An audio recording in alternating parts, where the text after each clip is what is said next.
हाय भैया, नमस्कार, प्रणाम। हम आरके म्यूजिक सत्यम बाबू और आरके म्यूजिक कंपनी से एगो बहुत ही सुंदर गाना रिकॉर्डिंग होके जा रहा बा और हमारे सिंगर जी बहुत ही दूर से आयल बनी। तो आई हम सिंगर से पूछल जाओ कहाँ से आयल बनी। और सबसे पहले पूछल जी नाम, आपका नाम क्या पड़ेगा? सन्नी सावंत। कहाँ से आए हुए हैं आप? हम आए हैं रामगढ़वा से। थोड़ा तेज बोलिए। रामगढ़वा से। रामगढ़वा जो सुगौली से आगे 10 किलोमीटर नहीं पड़ता रामगढ़वा। अच्छा, सुगौली से आगे। तो देखिए बहुत ही दूर से आए हुए हैं हमारी कंपनी में। तो इनका गाना रिकॉर्डिंग अभी होने जा रहा है। आइए आप सबको लाइव दिखाते हैं हम।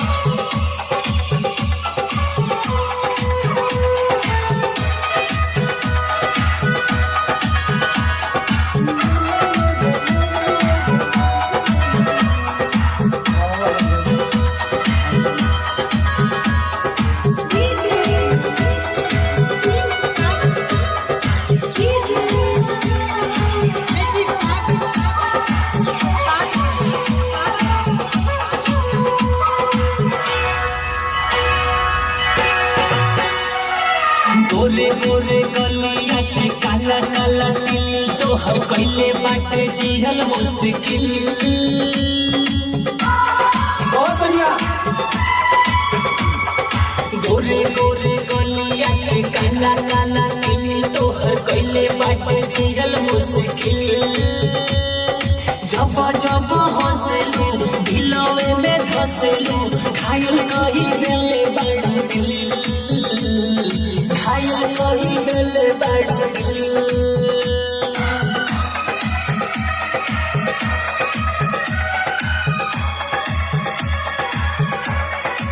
अंदर आइए, अंदर।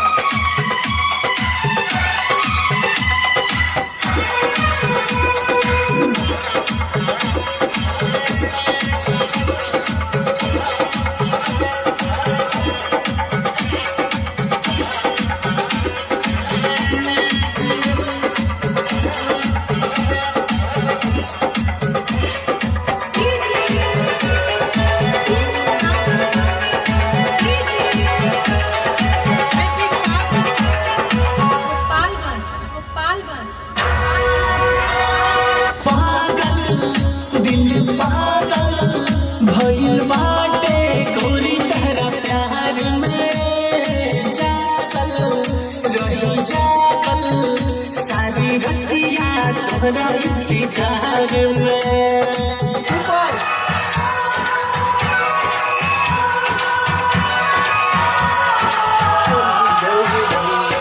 पागल दिल पागल भइल बाटे गोरी तहरा प्यार में जागल रही जागल सारी रतिया तोहरा इंतजार में। सपना में आवेलू बच्चों के जगावेलू धक धक करे लगे दिल।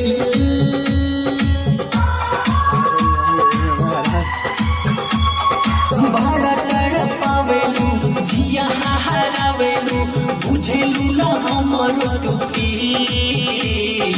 बुझेलू ना हमारो दुखी। घोरे घोरे गलिया के काला काला तिल तोहर कैले बाटे जियल मुश्किल। जब जब हंसलू दिलवे में धसलू घायल कोई दिले बड़ू दिल। घायल कोई दिले बड़ू दिल।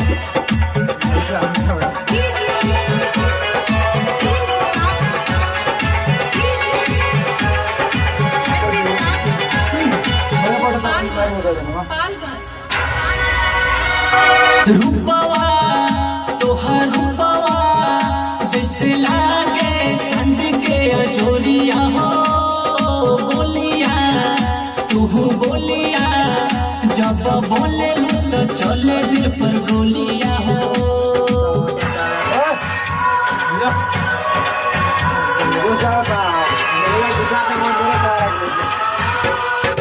रूपवा तोहर रूपवा जैसे लागे चांद के अजोरिया हो बोलिया तू बोलिया जब बोले तो चले दिल पर गोलिया हो राइटर पांडे राकेश रंगीला देखी देखी रह तारगी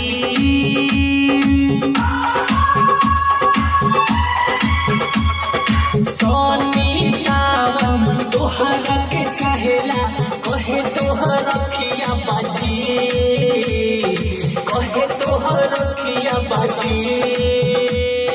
गोरे गोरे गलिया के काला काला दिल तोहर कइले बाटे जियल मुश्किल जब जब हंसलो दिलवे में फंसलो खाया नहीं देले बड़ू दिल खाया कोई देले बड़ू दिल बहुत खूब, बहुत बढ़िया। आ जाइए बाहर।